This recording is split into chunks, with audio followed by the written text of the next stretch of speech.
Bonsoir. La Guinée rend un dernier hommage à Nabilaï Kamara, triple champion d'Afrique avec le AFIA 77. Il repose désormais au cimetière de Cameroun. Qui était Corso ou Papa Kamara? Témoignage dès le début de ce journal. Nous irons à l'Abbé. Sur place, des femmes se battent pour leur autonomisation. Comment gagner ce combat? Une campagne est lancée dans la ville et à Fougou et Kona, deux sous-préfectures du Fouta. L'opération gagne du terrain.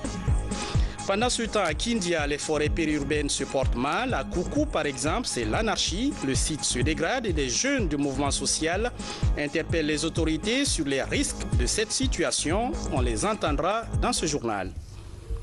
Bonsoir, merci de regarder la télévision nationale. Ce qui concentre l'attention ce soir, hommage à Papa Kamara. Des centaines de sportifs, admirateurs de l'une des figures emblématiques du football africain, se sont rassemblés au stade du 28 septembre ce dimanche. Le chef de l'État a fait le déplacement pour rendre hommage à l'ancien capitaine du AFIA 77, Mohamed Lamine Souma. Nabilaï Kamara Papa, ancien capitaine du célèbre AFIA 77, triple champion d'Afrique et du Sili national, a rejoint sa dernière demeure ce dimanche 7 janvier 2018 au cimetière de Cameroun. Peu avant, la famille sportive de Guinée lui a rendu un dernier hommage bien mérité. Tout le peuple de Guinée s'est associé à cette cérémonie funèbre.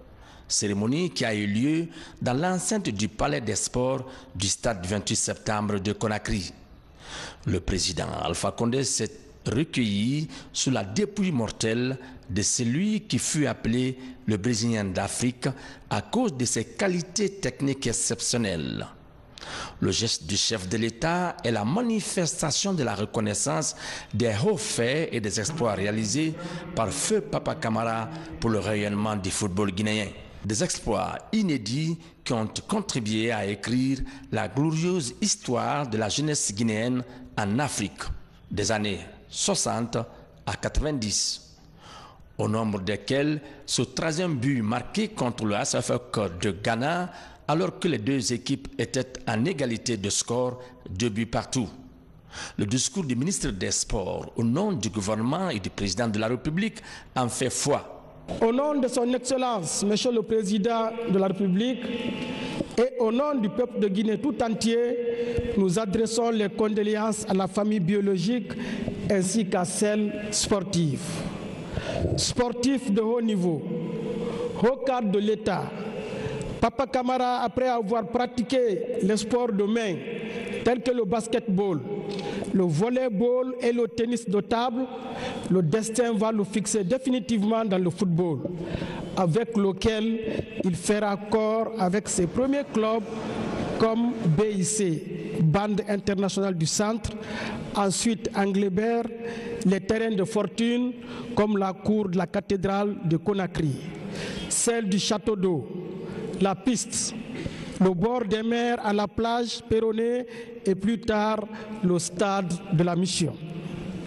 Talané aux prouesses techniques exceptionnelles, Papa Kamara, à l'instar de certains de ses copains, vont être vite repérés par l'entraîneur Boudaï qui, avec l'encadrement guinéen, ne tarderont pas à coopter le jeune dans l'équipe Espoir de Guinée, futur relève et ossature la sélection nationale de football.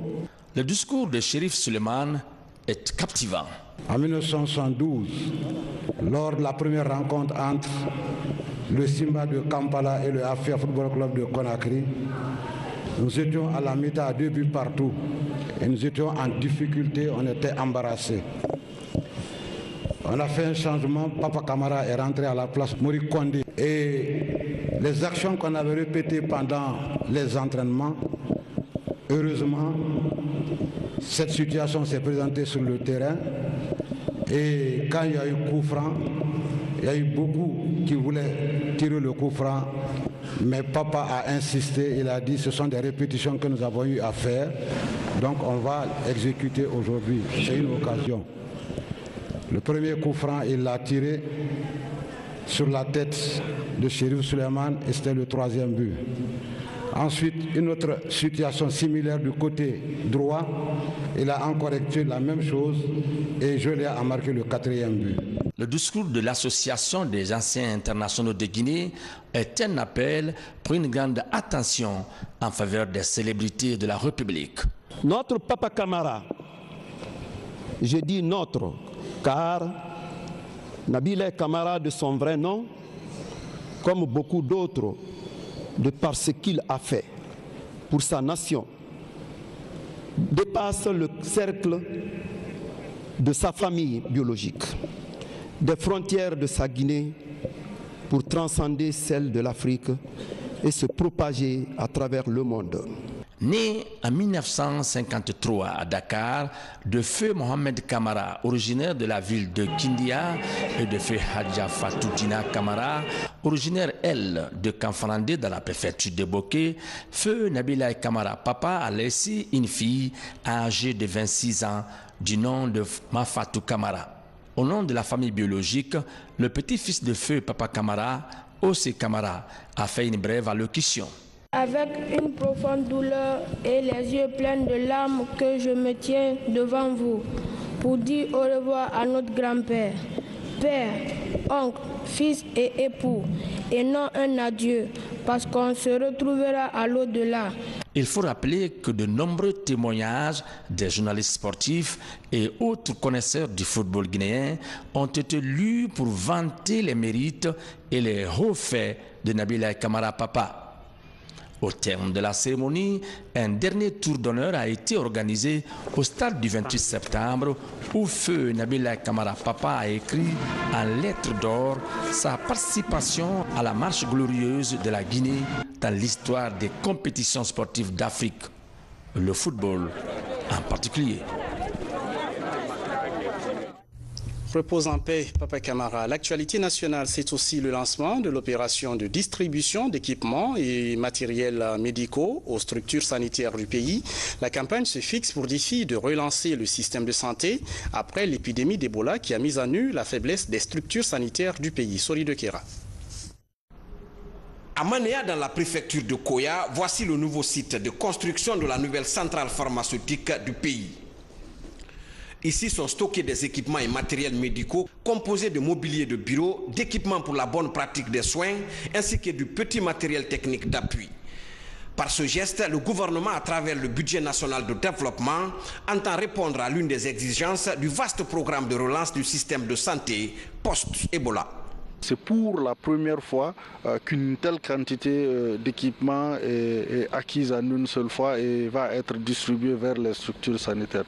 C'est dire vraiment toute l'attention que le président de la République porte au secteur de la santé. Si un équipement est envoyé vers une structure sanitaire et qu'une mission de supervision s'y rend et qu'on ne trouve pas cet équipement, vraiment c'est zéro tolérance, il n'y a pas d'excuse, il n'y a pas d'intervention. En tout cas, la rigueur de la loi s'appliquera sur les sites où on ne trouverait pas cet équipement. Le coût d'achat de ces équipements est estimé à 59 milliards de francs guinéens. La distribution se fera en fonction du niveau des besoins des structures. La zone de l'Union européenne qui est en Guinée forestière, une partie de la moyenne Guinée qui est occupée par la Banque mondiale pour lesquelles il y aura des équipements. Donc toutes les autres zones qui n'ont pas d'appui technique vont être les bénéficiaires. Ce sera dans la région de Boké, de Kindia, de Farana, de Kankan et de Labé majoritairement. Et on a demandé à chaque DPS d'identifier 2 centres de santé prioritaires qui vont être bénéficiaires des structures. Au-delà des zones d'exclusion, tous les hôpitaux préfectoraux vont avoir un kit d'équipement. Au regard du volume du matériel, la distribution correcte reste une priorité. Chargée de la mise en œuvre de la logistique intégrée du ministère de la Santé, la pharmacie centrale de Guinée semble mesurer le poids de cette responsabilité. Nous recevons un plan de distribution du ministère de la Santé et je puis vous rassurer que les premiers camions qui vont partir aujourd'hui sont accompagnés par des convoyeurs techniciens qui, à leur tour, vont installer ces équipements dans les différentes structures sanitaires et je puis rassurer également toutes les structures bénéficiaires qu'elles auront leur dotation en bonne et due forme. Pour l'acheminement des équipements, les premiers camions de transport sont partis du site de stockage pour l'intérieur du pays. Selon la Direction nationale des établissements hospitaliers, la distribution sera immédiatement suivie des missions d'inspection dans les différentes structures bénéficiaires. C'est une campagne d'information des citoyens sur les acquis du pouvoir. Et à Kaloum, le collectif des femmes et jeunes pour la paix renouvelle son soutien au programme de société du président de la République qui ne s'est pas fait compter l'événement. Images et témoignages dans ce reportage de Mohamed de Camara. À l'image des autres communes de Conakry, les œuvres de la Troisième République sont magnifiées à Kaloum.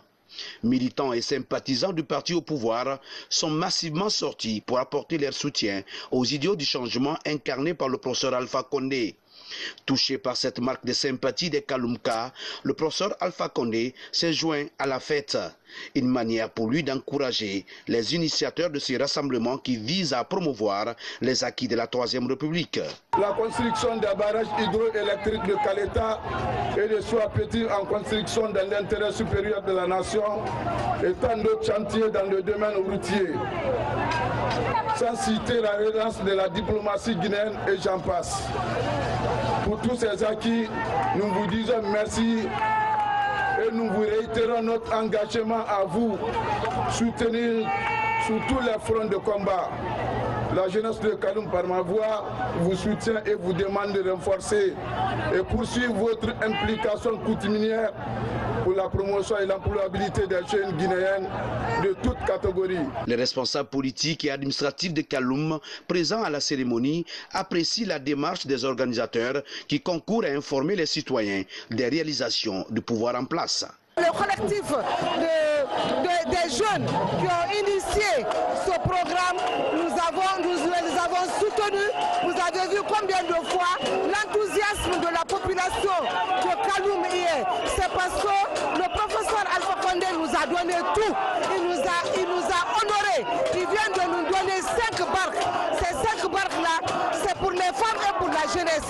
Donc ce qui est là, c'est une réalité. Le professeur est en train de travailler non seulement pour la jeunesse, mais pour les femmes. Ces meetings politiques dans les 5 communes de Conakry est aussi saisi comme une occasion de remobiliser les militants du RPG Arc-en-Ciel en vue des prochaines échéances électorales qui pointent à l'horizon. Au même moment, à Guékédou, les soutiens au RPG Arc-en-Ciel se renforcent. Un tournoi doté du trophée du président Alpha Condé a regroupé les 9 sous-préfectures de la ville et la commune urbaine. La finale a opposé ce samedi l'équipe de Fangamadou à celle de Bolodou et a mobilisé des centaines de jeunes et tous les préfets de la région ainsi que le gouverneur de Zérékoré sous le parrainage de Abraham Richard Kamano, directeur national du budget. Score final, 1-0 en faveur de l'équipe de Fangamadou, sacrée championne du tournoi au stade Tchendena Baduno.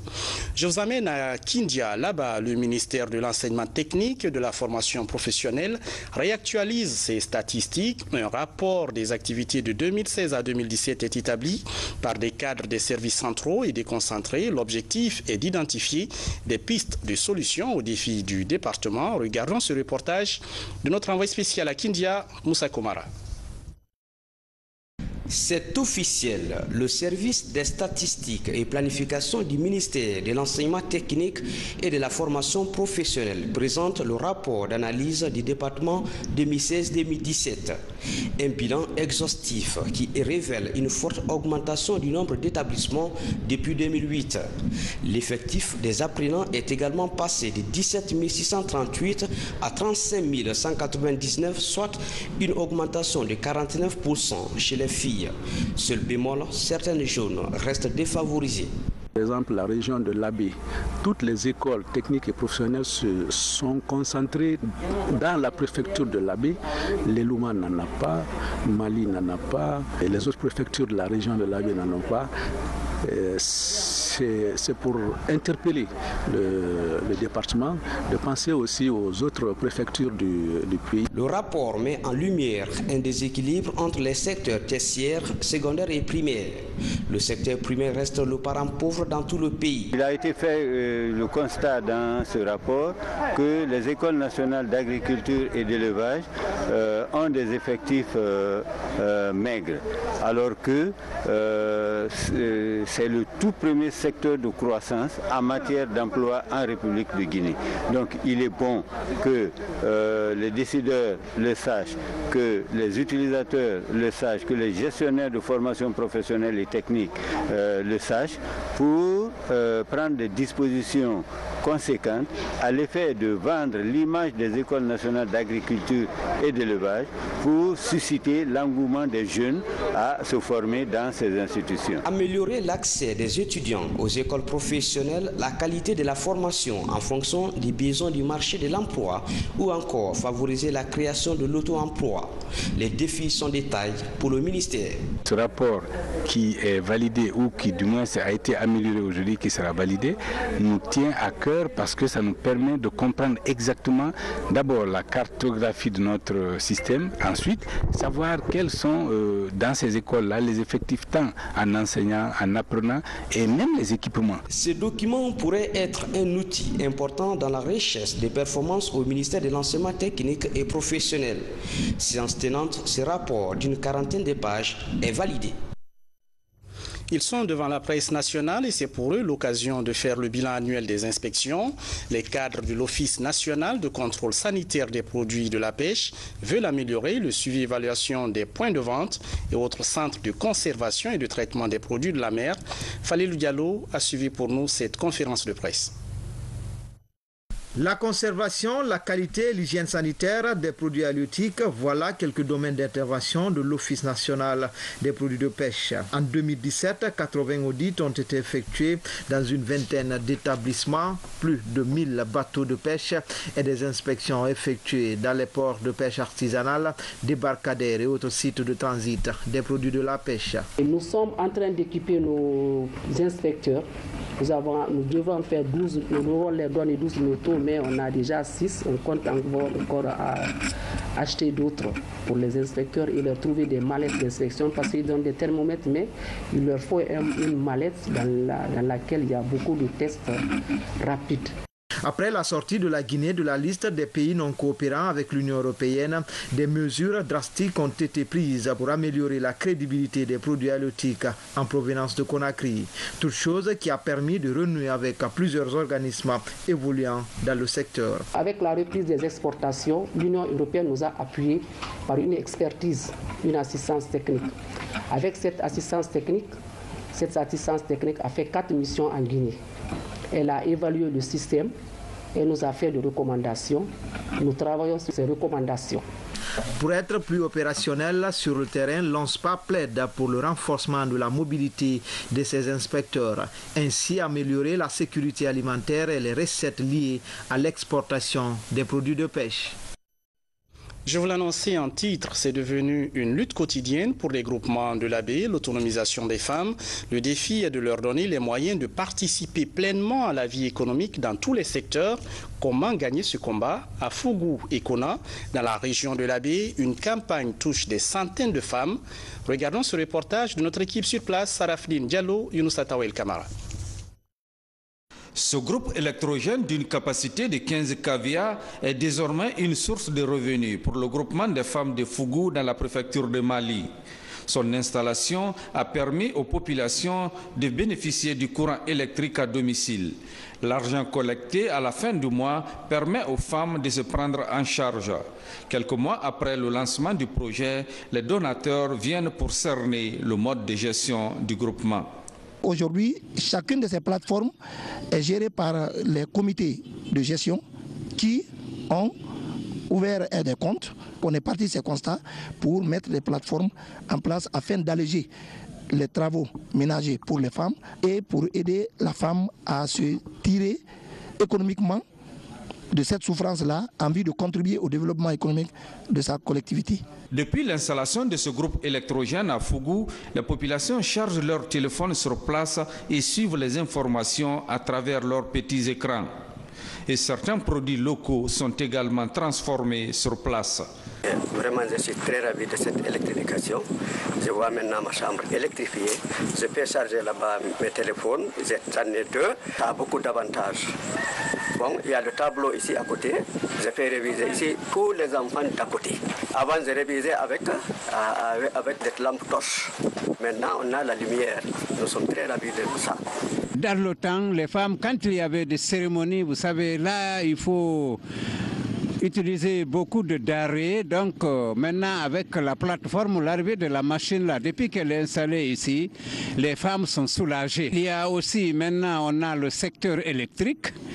Les gens sont en train de s'abonner. C'est la première fois dans l'histoire à Kona. Nous sommes vraiment contents de ça. Cette initiative de PNUD est un ouf de soulagement pour l'ensemble des habitants de la localité de Fougou qui peuvent désormais se recréer la nuit. Les chiffres sont de l'UNICEF. Près de 250 000 enfants sont engagés dans une activité économique dans le monde où ils sont exploités. Plusieurs sites d'exploitation artisanale de l'or, par exemple, vivent de la force des enfants et font un travail dangereux pour leur santé. La situation interpelle le club des jeunes filles leaders de Kankan. Son combat, lutter contre l'exploitation des enfants. Et dans la ville, le message est transmis dans les grands marchés. Notre correspondant dans la région suit pour nous cette campagne. Le point avec Fodé Bangali Fofana. Dans les rues et surtout dans les marchés, des enfants ambulants portant des assiettes ou tenant en main des objets ou des petits condiments à vendre. Un phénomène qui prend de plus en plus de l'ampleur ici à Kankan. Il n'est pas rare de rencontrer aussi des enfants charretiers passant toute la journée à pousser pour n'obtenir le soir que des sommes dérisoires comme fruit de leur labeur. Lutter contre cette forme d'exploitation économique des enfants, c'est l'un des objectifs de ce club des jeunes filles leaders de Kankan. La Convention relative aux droits de l'enfant, en son article 32, stipule que les États parties reconnaissent le droit de l'enfant d'être protégé contre l'exploitation économique et de n'être astreint à aucun travail comportant de risque ou susceptible de nuire à sa santé, de compromettre son éducation, de nuire son développement physique, moral, spirituel, mental. Et donc, ce noble engagement de notre gouvernement à respecter et à faire respecter nos droits. Mais nos droits continuent d'être bafoués quotidiennement par nos parents. Pourquoi ça? Porteuse de ce message, cette caravane de sensibilisation du club des jeunes filles leaders de Kankan a tenu à braver le soleil pour venir expliquer sur les marchés d'Ibida et Soubé dans les différentes langues et à travers une scénette les conséquences de telles pratiques sur l'avenir de ces enfants économiquement exploités. À travers ces sensibilisations du club des jeunes filles leaders, nous espérons que nos mamans changeront de comportement pour plus améliorer l'avenir de nos frères et de nos sœurs. L'exploitation économique des enfants, un phénomène contre lequel il faut lutter. Malgré l'unanimité de cette affirmation, on ne parvient toujours pas à éradiquer le phénomène qui est en expansion. Pendant ce temps, à Conakry, les fils du Manding se mobilisent pour renforcer la stabilité dans le pays, l'occasion de passer des messages qui rassemblent sur la tolérance ethnique et politique. Maurice Sidibé nous en dit plus. Une journée inhabituelle au siège de la coordination du Manding. Les sages, les conseillers, les imams, des membres du gouvernement, des députés, les jeunes et les femmes se côtoient. Par le biais de cette retrouvaille, les fils de la contrée se donnent la main pour promouvoir la paix et maintenir le climat de stabilité dans le pays. Les principaux objectifs assignés à notre structure pour l'accomplissement de sa mission seront entre autres l'unification de tout le Manding, la création d'une plateforme de concertation et de résolution des conflits et problèmes, la création et la formation de l'emploi jeune, le soutien inconditionnel du programme de changement amorcé par le professeur Alpha Condé depuis 2010. La troupe culturelle et artistique Kouroukanfouga, à travers des prestations, rappelle la solidarité et l'harmonie qui ont toujours caractérisé le Manding depuis la nuit des temps.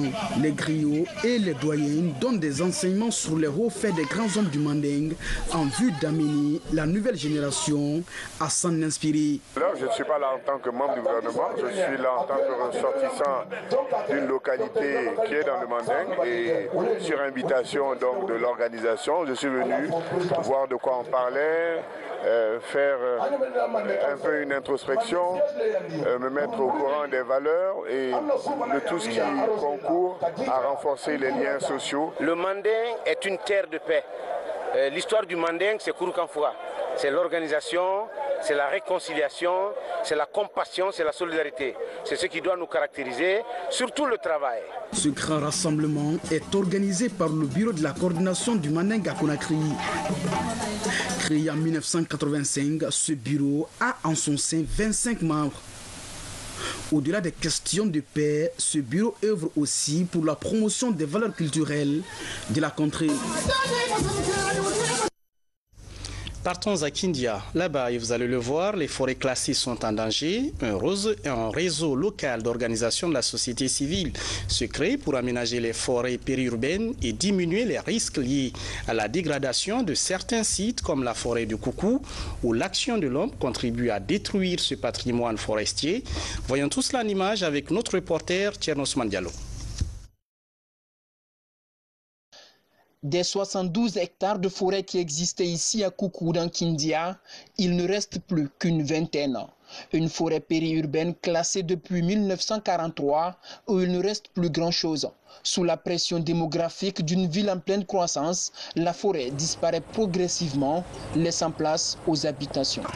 La société civile monte au créneau et tire la sonnette d'alarme. Un consortium d'organisations fait de la protection de cet espace sa priorité. À Conakry, ces acteurs entament auprès du ministère de l'Environnement des plaidoyers pour sa restauration. Il y a des services de l'État qui donnent des documents et des parcelles à des citoyens dans des forêts classées. Alors que l'article 38 du Code forestier l'interdit. Il faut un décret du président de la République pour déclasser une forêt et la classer. Donc ça, c'est extrêmement important.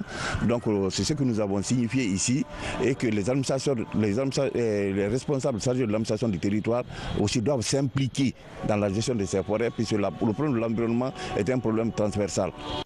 La forêt de Koukou n'est pas la seule forêt périurbaine menacée de disparition dans la région de Kindia.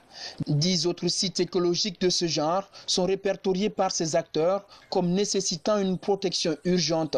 Un constat établi suite à une mission appuyée par le programme d'appui à la société civile. Les résultats de l'enquête interpellent les parlementaires et le corps des conservateurs de la nature. L'Assemblée nationale, au nom de notre président, M. Koli Kondiano, nous serons de leur côté afin de trouver une solution durable à ce facteur qui est la vie ou la mort. Et nous voulons vivre, donc il faut résoudre ce problème de forêt parce que nous déforestons chaque minute, chaque jour, chaque mois et chaque année. Les forêts périurbaines sont menacées de disparition. Ça, c'est au niveau de toutes les préfectures, il faut le reconnaître. Et pas seulement les forêts périurbaines, les forêts classées, et la forêt dans son ensemble. C'est regrettable qu'il y a toujours des incursions et des actions à l'intérieur des forêts classées sans aucun acte. Dans les villes, les forêts périurbaines jouent un rôle important. Leur protection est un défi majeur pour lutter contre l'avancée du désert et améliorer le cadre de vie dans les cités. Mais avec l'urbanisation galopante, leur avenir est compromis. Musique, et ça va faire du bien à tout le monde, c'est la consécration pour ce jeune artiste, chanteur et compositeur qui s'impose depuis des années comme le boss du R&B en Guinée. Son talent traverse les frontières nationales et vous le connaissez, on l'appelle Soulbanks. C'est le numéro 1 du top 5 de la musique guinéenne de la 8e édition de Podium Magazine. L'opus baptisé album Cosmopolite a séduit les promoteurs culturels du pays qui font de lui le meilleur chanteur guinéen de 2017. Le récit avec Mamadou Saliba. L'album Cosmopolite de Soulbanks, distingué, composé des mélanges de sonorités guinéennes, il est choisi par les promoteurs culturels parmi 10 autres albums produits par des stars de la musique guinéenne. Devant des hommes de culture et ses fans, l'artiste chanteur reçoit le 8e prix top 5 du meilleur chanteur guinéen pour l'année 2017. Tout quand je commençais à faire la musique, je me demandais plutôt est-ce que je pouvais avoir ne serait-ce que 5 personnes pour apprécier ce que je fais comme musique. Si aujourd'hui comment vais-je dire cela, je suis envahi par des prix, c'est un honneur et ça m'encourage davantage à travailler.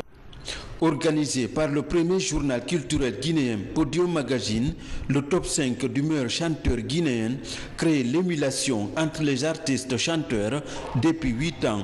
Cette 8e édition a été l'occasion pour Podium Magazine de rendre hommage aux promoteurs culturels guinéens. Globalement, je suis très satisfait de la soirée parce que nous avons fait un petit clin d'œil de reconnaissance à beaucoup de promoteurs. Vous avez dû le voir, c'est même historique, des gens qui étaient oubliés, qu'on a sorti un peu des tiroirs pour les récompenser.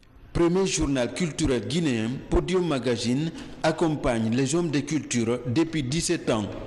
Il a décerné des prix à plusieurs stars de la musique guinéenne. Cette année, 10 chanteurs étaient en compétition comme Degdi Fostri, Sayon Kamara, Sonatata.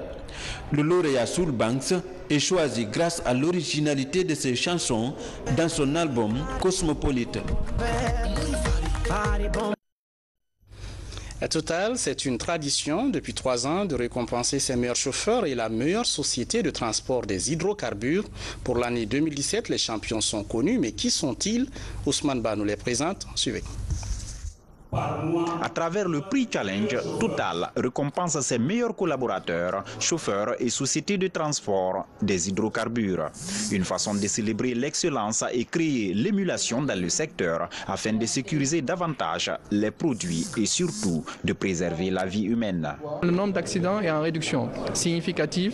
Il a été réduit de plus de 50% par rapport à 2016. Ça ne veut pas dire en fait qu'il faut s'endormir. Au contraire, même un accident c'est quelque chose de trop. La perte d'une vie humaine, je n'en parle même pas. Donc le constat est pour l'instant satisfaisant dans la mesure où il y a du progrès, mais ce progrès en fait est pour l'instant fragile et nécessite encore de redoubler de vigilance et de redoubler d'efforts. Nous avons mis des mécanismes en place pour que chaque chauffeur soit suivi depuis le départ de Conakry jusqu'à arriver à destination, qu'il soit suivi et cela par tous les moyens. Dieu merci, la nouvelle technologie est là aujourd'hui pour nous aider. À savoir si un chauffeur qui est dans une rase campagne, il se dit, bon, allez, moi je suis en rase campagne, je peux mettre les 100 à l'heure. Non, il y a des appareils qui détectent dès qu'il dépasse les 50 km, non seulement le véhicule signale, mais au siège, dans nos différents sièges, c'est connu. Tout de suite, on est à mesure d'interpeller le chauffeur pour lui dire attention, tu es à 50 km, tu es à 55 km, tu es à 60 km, parce qu'il est suivi en temps réel. Après la distinction des 3 meilleurs chauffeurs de chaque mois sur la période de juillet à novembre 2017, le prix de meilleur chauffeur de l'année revient à Mamadou Saliou Baldé de la société de transport IODA. C'est ce que je voulais, parce que l'année 2015, j'étais deuxième. L'année 2017, j'ai été le meilleur chauffeur de l'année. Je demande aux chauffeurs de fournir beaucoup d'efforts. Si l'année prochaine, eux aussi vont avoir. Je remercie tous mes collègues chauffeurs.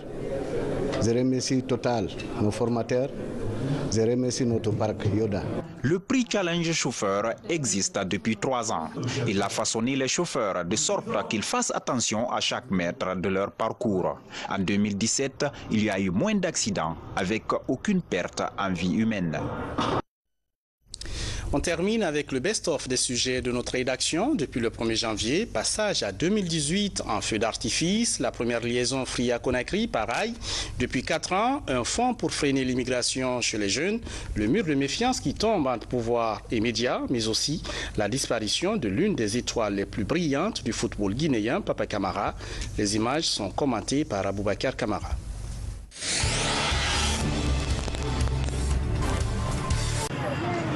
Les toutes premières secondes de l'année 2018 sont colorées dans le ciel de Kamsar. Un feu d'artifice inédit dans cette sous-préfecture pour marquer le passage au nouvel an avec une population fortement regroupée pour vivre cet instant offert par la compagnie des bauxites de Guinée. C'est une occasion aussi pour nous de montrer que la population de Kamsar et la CBG, nous ne faisons qu'un, nous devons nous donner la main, comme je le disais toujours, afin de travailler dans la quiétude, parce que le désordre, les soulèvements populaires ne profitent à personne. L'année 2018 s'annonce avec la mise en œuvre d'un programme national d'emploi jeune doté d'un budget de 100 milliards de francs guinéens. Programme voulu et initié par le président de la République, le professeur Alpha Condé. Le chef de l'État a annoncé cet ambitieux programme ce jeudi 4 janvier 2018 lors de cette cérémonie de présentation à lui des vœux du nouvel an par des corps constitués. Les peu de ressources que nous avons, nous devons les utiliser au profit des couches les plus vulnérables, c'est-à-dire les jeunes, les femmes, les paysans, etc., non pas pour une minorité. Et cela est fondamental dans la gestion. C'est pourquoi nous allons lancer à partir de ce mois un grand programme d'emploi de la jeunesse. Nous avons déjà créé une banque avec un capital de 100 milliards. Nous avons commandé tout un ensemble d'outils en Chine, au Brésil, etc. Le président Lula a pu sortir en 10 ans 40% des Brésiliens de la misère. Donc s'il y a la volonté, nous aussi, nous pouvons sortir notre jeunesse et une bonne partie de notre population de la misère.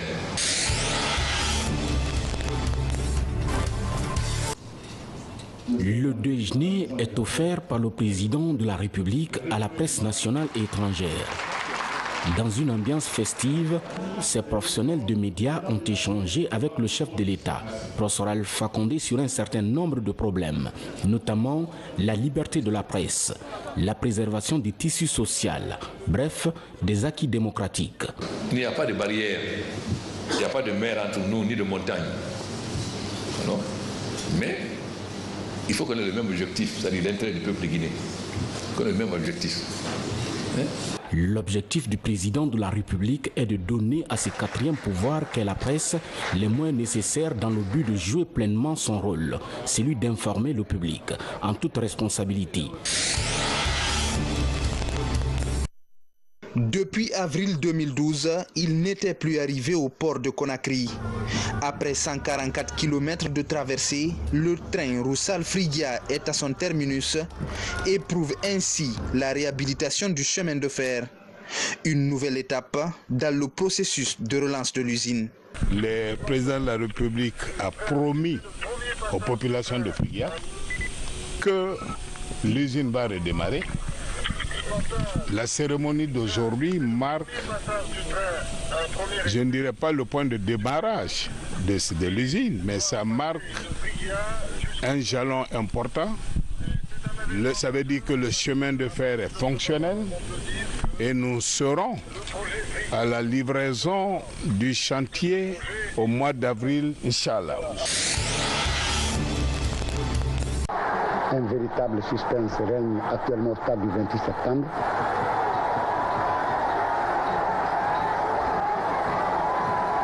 C'est de Babangoura, Papa Camara,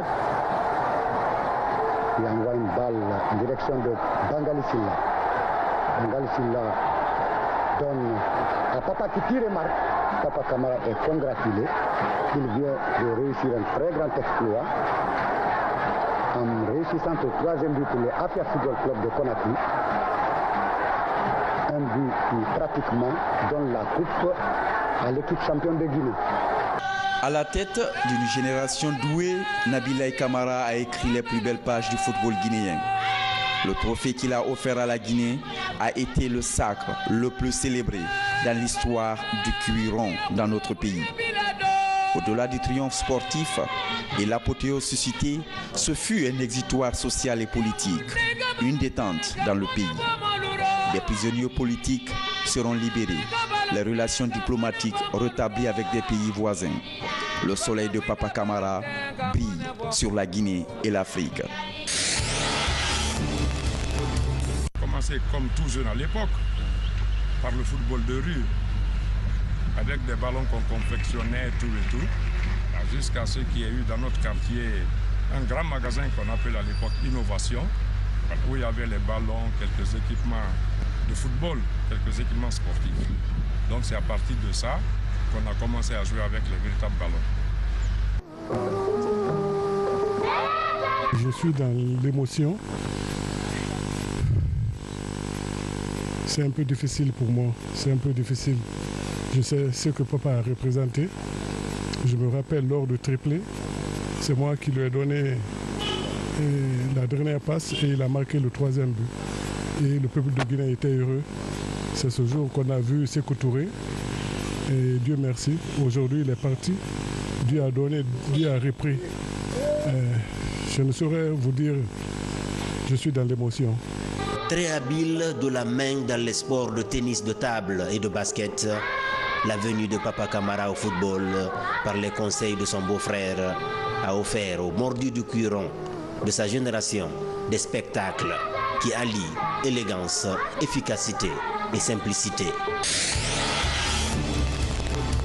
Ex-sociétaire du AFIA 77, triple champion d'Afrique et ex-joueur du Sili national de Guinée, la mort de Papa Camara touche plus d'un.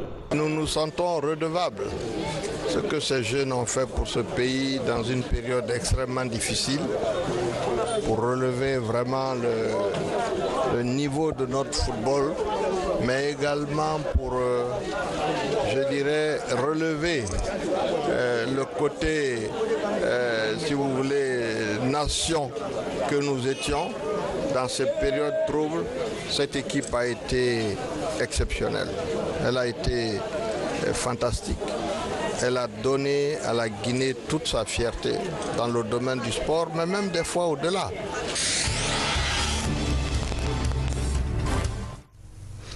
Vous l'avez compris, c'était une compilation des meilleurs reportages traités par notre rédaction. Les sujets sont sélectionnés par Aboubakar Kamara. Voilà, pardon, c'est la fin de ce journal. Merci à la régie, au cadreur Fodé Mamoudou Souma, Robert Bangoura, au réalisateur Mamadou Saliouba, Lansé Koulibaly et à toute l'équipe de la rédaction ainsi qu'à nos téléspectateurs, notamment de New York, Kananga et Gekedou. Bonsoir et à très vite.